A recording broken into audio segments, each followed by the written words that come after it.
प्रश्न है शरद पूर्णिमा कैसे मनानी चाहिए। बहुत देखो, शरद पूर्णिमा के दिन ठाकुर जी को श्वेत वस्त्र पहनाने चाहिए, श्वेत ही माला पहनाओ, श्वेत ही मुकुट पहनाओ, श्वेत ही पाग पहनाओ, श्वेत श्वेत व्यंजन बनाओ, घर में खीर बनाओ। अब पकौड़ी आदि वो तो वैसी रहेंगी, पर जितना हो सके श्वेत व्यंजन बनाओ, श्वेत का ही भोग लगाओ। श्वेत माने समझ रहे हैं ना, सफेद। और उसके बाद ठाकुर जी की जो गादी है जिस पर ठाकुर जी विराजते हैं उस पर भी श्वेत वस्त्र, पीछे की पिछवाई भी श्वेत, ऊपर की झूमर आदि भी श्वेत, श्वेत पुष्पों से पूरे ठाकुर जी के मंदिर को सजाओ, ठाकुर जी के निवास कुंज को सजाओ। और छोटी छोटी छोटी सखियों के अगर स्वरूप मिल जाएं तो उनको आप ठाकुर जी के चारों ओर लगाओ। सामने सुंदर पात्र में जल भर दो, जल भर के उसमें कमल पुष्प आदि इन सबको पधरा दो। सबसे सुंदर तो ये जो हमने पहना हमारा प्रिय पुष्प है, ये मोंगरा, मोंगरा हो, ऐसे मोंगरा बिछा के बीच में कमल लगा दो। और मंदिर में जिस कक्ष में ठाकुर जी विराज उसकी लाइटें बहुत कम कर दो, बहुत थोड़ी थोड़ी लाइटें जलाओ, केवल श्याम सुंदर प्रत्यक्ष दिखें ऐसी हो।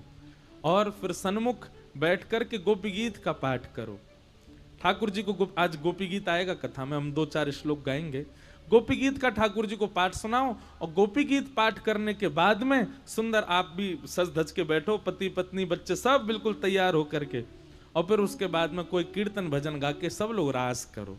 ऐसा भाव करो कि ठाकुर जी हमारे संग नाच रहे हैं। ठाकुर जी के आगे नृत्य करो, नृत्य करके ठाकुर जी के सन्मुख रास पंचाध्याय तक, अगर भागवत जी घर में हैं तो रास पंचाध्यायी खोल के ठाकुर जी के आगे रख दो।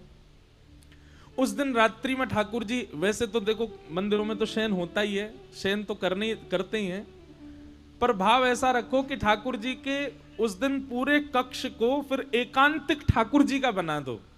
उसमें ऐसी ऐसी व्यवस्थाएं कर दो, प्रसाद रखो, जल रखो, सुंदर सखियों को विराजमान कर दो। ठाकुर जी से निवेदन करो, लाल जी अब रास करो, हम सब जा रहे हैं।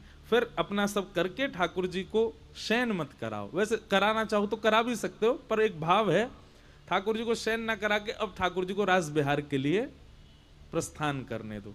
ठाकुर जी रात भर रास करेंगे, या फिर 1-2 घंटे के लिए आप सब ठाकुर जी को एकांत छोड़ दो, ठाकुर जी रास बिहार कर लें, उसके बाद उनको शयन करा दो। इस प्रकार शरद पूर्णिमा का उत्सव मनाना है। हमारी तो बड़ी जोर की होगी गिरिराज जी में, या बार 14 से 17 अक्टूबर 4 दिन श्री पूर्णिमा दीदी जी हैं, बहुत सुंदर कीर्तन करती हैं ठाकुर जी का, वो करा रही हैं 4 दिन का रास पंचाध्यायी। उसमें गोपी प्रेम की ध्वजा, ब्रज में कैसी कैसी गोपी हैं, कैसा कैसा प्रेम है, क्या क्या उनके भाव हैं, उन सब पर चर्चा 4 दिन होगी।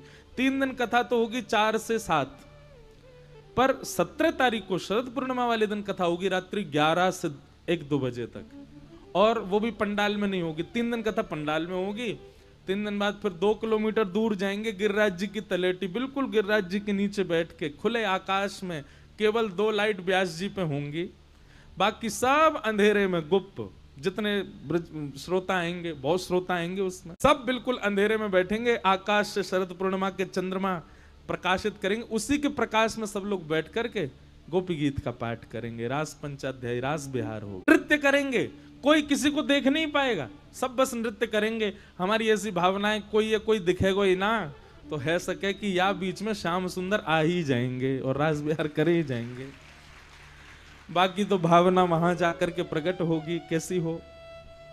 तो ऐसा शरद उत्सव हो।